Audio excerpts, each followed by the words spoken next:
안녕하세요. 현재 서울관광재단 내 서울관광마이스기업지원센터 전문위원으로 활동하고 있는 이정자 상담사입니다.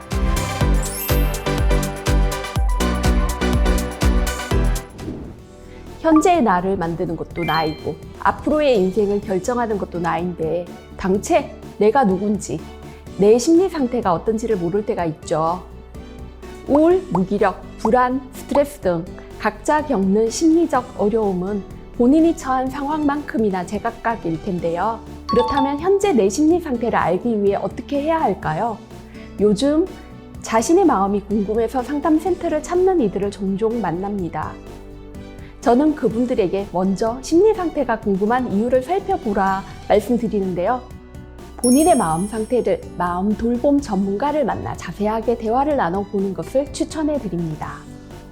의사 선생님이나 심리 상담사를 만나 현재 자신의 심리 상태에 관해 이야기를 나눠보면서 그 원인을 찾아보는 거죠. 때로는 전문가와 함께 심리 검사를 활용하여 객관적으로 마음 상태나 심리를 알아보는 것도 방법입니다.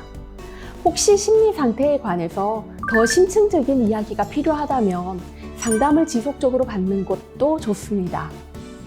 한 번의 답을 구할 수도 있지만 여러 번의 만남을 통해서 자신의 심리 상태를 알아볼 수 있습니다. 이렇게 관광 마이스 관계자 중에서도 마음의 어려움을 겪는 분이 많은데요. 그래서 오늘은 관광 마이스 전 현직 종사자들로부터 심리적으로 겪는 어려움에 대해 질문과 사연을 받아보았습니다. 첫 번째 사연입니다. 안녕하세요. 현재 관광 사업을 하고 있는 박모모라고 합니다. 매출이 줄어서 사업을 이어가기 어려운 상황인데요. 마음이 너무 우울해서 약을 먹고 있습니다. 리스타트 프로그램에서는 상담 지원도 받을 수 있다는데 상담 받으면 좀 도움이 될까요? 네, 관광 사업 힘들죠. 사업 자체도 힘든데 시기가 시기인지라 어려움이 크실 겁니다. 사업을 하면서 크고 작은 문제와 함께 불안하고 초조한 마음이 생기게 되셨군요.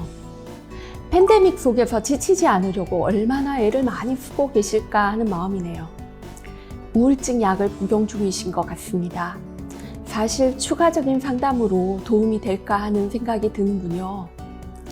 심리적인 스트레스로 인해 생기는 일시적인 정상일 수도 있습니다만 현재 힘이 들어 빠른 도움을 위해 상담도 생각할 것이라 여겨지는데요. 상담이 도움이 될지는 상태에 따라 다를 겁니다. 약을 먹고 있다면 의사 선생님과 상의 후에 진행하는 게 좋겠고요. 약을 먹고 괜찮아졌다면 굳이 심리 상담까지 받을 필요는 없겠지만 심리 상담을 통해서 우울의 원인 등 마음 상태를 점검하고자 한다면 상담하는 것도 도움이 될 것입니다. 그리고 스트레스의 원인을 찾는 게 중요합니다. 편안한 마음으로 스트레스의 원인이었던 우울의 근원을 찾아보는 마음 탐색을 해보는 겁니다. 내 마음의 스트레스나 불안감에 대해 이야기를 상담사와 나눠본다면 우울한 마음의 근원적인 원인을 탐색하고 마음 근육을 찾아갈 가능성이 높습니다. 약을 먹거나 심리 상담을 한다고 해서 바로 엄청난 변화가 나타나지는 않습니다.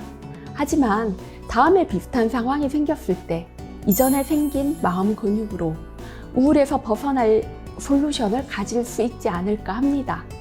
다음 질문입니다. 입사한 지 6개월 차 신입입니다. 관광산업 쪽 일을 배우고 신적으로 성장하고 싶은데 아무도 도와주지 않아요. 어떻게 해야 할까요? 네, 6개월 차 신입사원으로서 일을 배우고 성장하고 싶다는 마음을 응원합니다.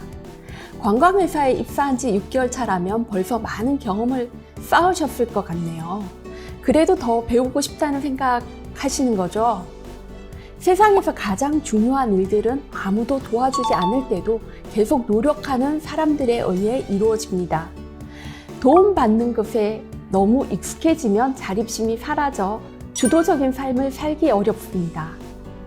항상 주변에서 도와주는 사람이 많다고 마냥 감사하게 생각해서는 안 됩니다. 아무도 도와주지 않아도 스스로 할 수 있는 일은 무엇인지 생각해 보세요. 살다 보면 가장 결정적인 순간에는 꼭 혼자 남겨집니다. 가장 어렵고 불편한 순간은 언제나 혼자만의 몫이고 나 스스로 최종 결정을 내려야 합니다. 무엇을 하든 스스로 생각해서 결정하고 스스로 힘을 내서 삶을 움직이는 자기 주도적인 삶을 살아야 합니다. 도와주는 사람이 없다고 슬퍼하지 말고 항상 스스로 하려는 의지를 가지고 살아보세요. 오늘도 내가 주도한 시간과 삶을 살아간다는 그러한 생각으로 자신에게 관광 분야에서 배우고 싶은 일, 성장 지점에 대한 질문을 시작해 보세요. 혼자서도 가능하고 전문가의 코칭을 통해서도 가능합니다. 관광 산업 관련해서 배우고자 하는 것, 나이, 시점, 배워야 할 목표 등을 구체적으로 적어 보세요. 그리고 작성된 목표를 위해 내가 할 일은 무엇이고 도와줄 사람은 누가 있을지를 찾아보면 배우고 싶은 일과 성장하고 싶은 것이 구체화될 것입니다. 그리고 이렇게 질문과 답을 스스로 내리다 보면 본인의 이상과 현실적으로 이룰 수 있는 일의 범위가 차차 명확하게 나뉘어지게 됩니다. 욕심 부리지 말고 스스로 현실적으로 어디까지 할 수 있다, 없다 이 점을 명확히 하면 할수록 스스로 찾아가는 일들이 생길 것이라 보이고 관광 산업 분야에서 더욱 의미 있는 일들을 하는 자신을 발견하게 될 것이라 보입니다. 조심스럽게 말씀드리는 개인적인 의견은 관광 산업 분야 소모임에 참여하시는 것도 방법이라 보입니다. 무엇보다도 건강을 잘 챙기면서 길을 찾아가시기 바랍니다. 다음은 여행업 종사자분의 질문인데요. 본인의 성격과 관련한 고민 보내주셨습니다. 여행사라는 직업 특성상 사람을 많이 만나게 됩니다. 내성적이어서 사람이 많은 곳에 가면 불안해지는데 어떻게 하면 좋을까요? 여행사 일을 하는데 내성적인 성격을 가지고 있어서 고민이군요. 여행사라는 직업 특성상 사람을 많이 만나기에 어려움이 있을 것으로 보이는데요. 결론부터 말씀드린다면 내성적인 사람도 여행사 업무가 가능합니다. 내성적이어도 여행 일을 하는데 어려움을 느끼지 않는 분이 있는가 하면 어려움을 느끼는 분도 있습니다. 그리고 어려움을 느끼면서도 지속해서 일을 하고자 노력하는 분이 있는가 하면 절대 못할 것 같아서 시도조차 하지 않는 사람도 있습니다. 먼저 시도하고 해보고자 하는 분이라면 과감하게 도전해 보시면 어떨까 합니다. 내성적인 사람 중에 이런 일을 아주 잘하는 분도 있습니다. 물론 절대 못하겠다는 생각이 든다면 시도하지 않아도 괜찮습니다. 그리고 자신에게 맞는 분야를 찾아서 도전해 보시기를 권합니다. 그렇다면 이 분야가 내 적성과 맞는지, 직업 재탐색 방법은 뭔지 궁금하실 수 있겠는데요. 물론 심리검사로도 확인이 가능합니다. 하지만 심리검사로 100% 직업 적성을 확신할 수는 없습니다. 그래서 심리검사와 자신에 대한 이해를 토대로 진행하시면 어떨까 합니다. 심리검사로 주로 사용하는 것은 MBTI 검사나 진로 탐색 검사, 직업 흥미 검사 등으로 이를 통해서 적성 확인을 하실 수 있을 것이라고 생각합니다. 그리고 자신에 대한 이해 부분입니다. 먼저 나의 삶의 목적지에 대한 점검이 필요하다고 봅니다. 자신이 가고자 하는 목적지가 내가 원하는 것이 맞는지, 그리고 직장이나 일을 통해 가고자 하는 것이 무엇일지를 생각해 보세요. 긴 인생을 살아가기 위해 생각해 볼 적절한 질문이죠. 길을 갈 때 한 번쯤 길을 잃어버릴 수도 있습니다. 모든 것은 과정에 포함되며 지금의 상태를 통해 새로운 전기를 만드는 것은 중요합니다. 자신에게 이런 질문을 던져보세요. 나에게 있어 일이란 무엇인가? 내가 일을 하는 것은 무엇 때문인가? 내가 이 일을 통해 이루고자 하는 것은 무엇이고 지금 하는 관광 마이스는 나에게 어떤 의미인가? 일과 일에 대한 가치 판단에 따라 현재 위치가 나올 수 있습니다. 하지만 일반적인 일의 가치와 본인의 가치 판단이 다를 수 있습니다.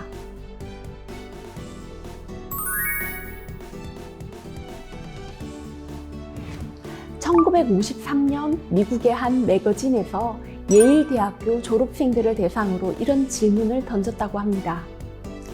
세워둔 목표가 있는가? 목표를 기록해 두었는가? 목표 달성을 위한 계획을 세웠는가? 세 문항 모두에 그렇다라고 답을 한 학생, 즉 구체적으로 인생 목표를 써서 제출한 학생은 전체 중 단 3%에 불과했는데요. 20여 년이 흘러 당시 졸업생들을 추적 조사한 결과 모두 그렇다고 대답한 3%의 학생들이 나머지 97%의 학생보다 무려 10배 이상의 소득을 올리고 있었다고 해요. 이 연구 결과에서도 알 수 있듯이 목표를 글로 쓰면 심리적, 정서적 힘이 작동되어 마법과 같은 힘이 생긴다고 합니다. 그래서 저는 현재 적성이나 재탐색을 키워드로 고민 중이시라면 노트에 일에 대한 자기 생각과 일을 하는 이유를 적어보시고 진지하게 며칠간 지속해서 읽어보시기를 권합니다. 그리고 저와 같은 전문가의 도움을 받을 수도 있겠는데요.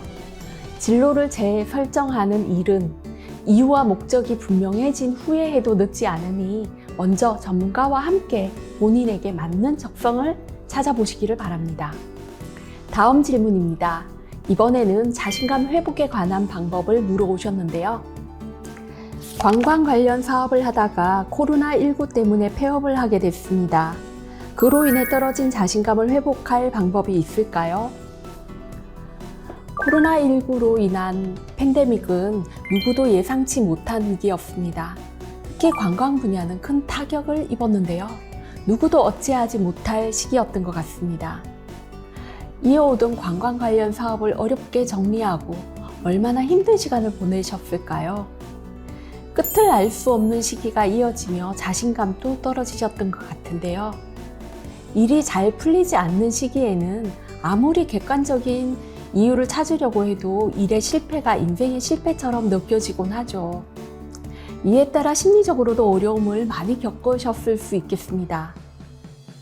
상담을 요청하시는 분 중에서도 이처럼 자신감을 찾고 싶어 오시는 분들을 만나는 일들이 많은데요. 그렇다면 대체 자신감이란 뭘 말하는 걸까요? 자신감은 자기 효능감과 자신감이 결합한 것으로 인생을 살아가는 데 있어 아주 중요한 요소입니다. 자기 효능감은 다양한 문제나 목표를 성공적으로 해결할 수 있다는 자기 신념이나 기대 같은 건데요. 자신감은 어떤 것에 성과를 낼 만한 자기 신념, 그에 따른 행복한 삶과 연관이 있습니다. 자신감이 넘치는 사람은 스스로 사랑하는 법을 알고 긍정적이며 개인적, 직업적 목표를 이루기 위해 해낼 수 있는 준비가 되어 있습니다. 자신감이 있는 사람은 이러한 자신감을 스스로 개발하여 쌓아나갈 수 있습니다. 자신감을 느끼기 위해서는 먼저 긍정적인 생각과 태도가 필요합니다.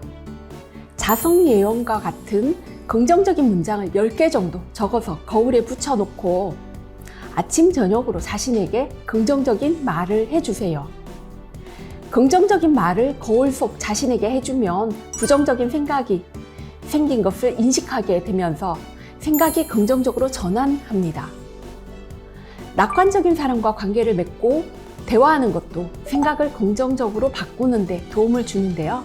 대화 속에서 자신의 장점을 수시로 발견하고 칭찬을 우아하게 받아들여 보는 것도 괜찮습니다.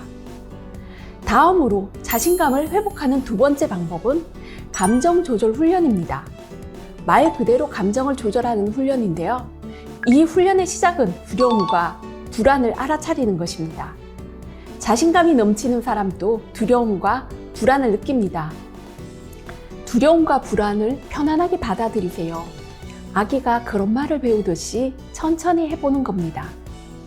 그리고 너무 조급해하지 마세요. 두려움이 느껴진다면 그 순간이 바로 뭔가를 배울 때이고 변화가 시작되는 시기라고 생각하면 됩니다. 목표를 이루는 데는 시간과 노력이 필요하고 그 목표는 쉽게 이루어지지 않는다는 걸 명심하세요. 완벽하지 않아도 괜찮습니다. 마지막으로 규칙적으로 자기 관리를 해보세요. 식사와 수면, 운동 등 자기 관리를 시간을 정해서 실천하는 건데요. 이 모든 과정이 정리가 되면 자신에게 이렇게 질문해 보세요. 내가 이 일을 계속하는 것이 얼마나 중요한가? 내가 왜 관광 관련 일을 시작했나? 이 일은 나에게 어떤 의미가 있는가? 와 같은 질문 말입니다. 그런가 하면 오랜 침체기로 슬럼프를 겪고 있는 분도 있을 수 있습니다. 실제 상담을 하며 슬럼프를 겪어 고민하는 분도 들어 만나는데요. 이 경우에는 뭘 어떻게 해야 할까요? 슬럼프로 많이 힘들어할 때는 먼저 하루 동안 행복했던 것 3가지, 아침부터 자기 전까지 행복한 기억을 떠올려 보도록 주문합니다. 다음은 자신을 나비역으로 안아주는 겁니다. 하루 동안 고생한 자신에게 나비역을 해주도록 주문합니다. 3번째는 슬럼프를 이겨낼 의지가 생겼을 때 인생 계획서를 작성해 보라고 권하고 있습니다.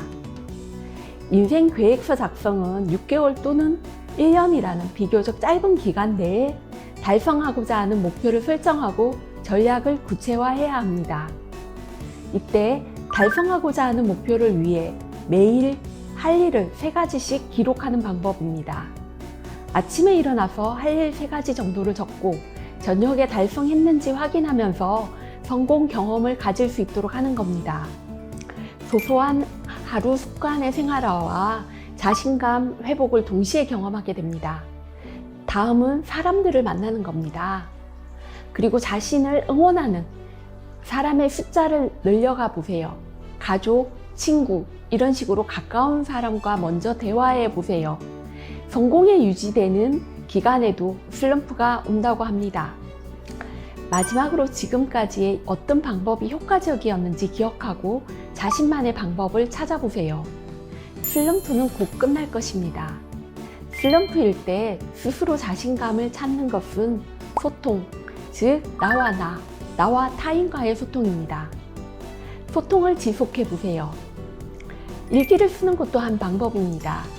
블로그나 SNS 등으로 소통하는 방법도 있을 수 있습니다. 이러한 작업이 스스로 되지 않을 때나 확인이 필요할 때 전문가인 상담사나 코칭 전문가의 도움을 받는 게 좋은데요.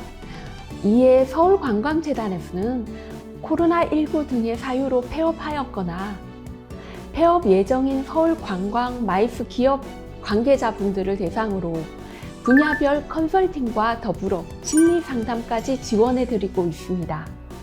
1년간 1인당 8회까지 무료로 이용 가능하오니 꼭 참여하셔서 도움 받으시기 바랍니다. 팬데믹 장기화로 인한 관광 마이스 기업의 어려움, 그 과정 가운데 고통받는 것은 비단 당사자만은 아니죠. 실제 제가 만난 내담자 중에는 가족에게 보탬이 되기 위해서 부모님 몰래 아르바이트를 하는 청소년도 있었습니다. 청소년들이 부모님의 어려움을 이해하다 보니 용돈을 달라고 말하기 힘들고 자신이 해결해 보려고 식당이나 배달, 편의점 등에서 아르바이트도 하고 쇼핑몰을 운영하기도 하더라고요. 모두가 어려운 시기입니다. 이 시기를 함께 잘 극복해 나갔으면 좋겠습니다. 지금까지 상담사 이정자였습니다. 감사합니다.